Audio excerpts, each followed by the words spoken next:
اکثر یہ الزام لگایا جاتا ہے کہ احمد رضا خان قادری بدعات کو فروغ دیا کرتے تھے، اور بدعات کے فروغ میں جو بڑا نام ہے ان ناموں میں ایک نام یہ بھی ہے، یہ جو میت کا جو کھانا ہوتا ہے یہ شاید حضرت امام احمد رضا خان قادری نے ایجاد کیا ہے۔ آپ فرماتے ہیں، آپ تو رد بدعات ہیں، سماعت فرمائیے، میت کے یہاں جو لوگ جمع ہوتے ہیں اور ان کی دعوت کی جاتی ہے، اس کھانے کی تو ہر طرح ممانعت ہے، غور فرمائیے گا، اور بغیر دعوت کے جمعراتوں، 40ویں،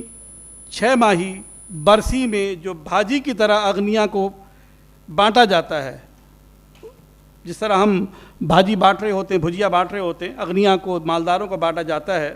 وہ بھی اگرچہ بے معنی ہے مگر اس کا کھانا منع ہے، مالداروں کے لیے اس کا کھانا منع ہے۔ بہتر یہ ہے کہ غنی نہ کھائے، اور فقیر کو تو کچھ مذائقہ نہیں کہ وہی اصل میں وہی اس کے مستحق ہیں۔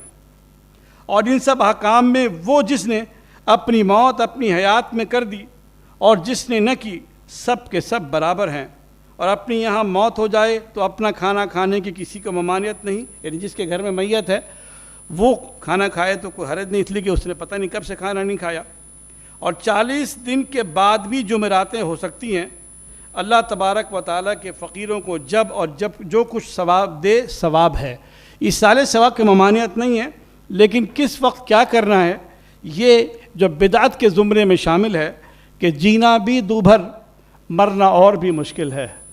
جینا بھی دوبھر ہے اور مرنا اور بھی مشکل ہے۔ جیتے ہیں تو روٹی کی فکر ہوتی ہے، اور مرتے ہیں تو روٹی کھلانے کی فکر ہوتی ہے۔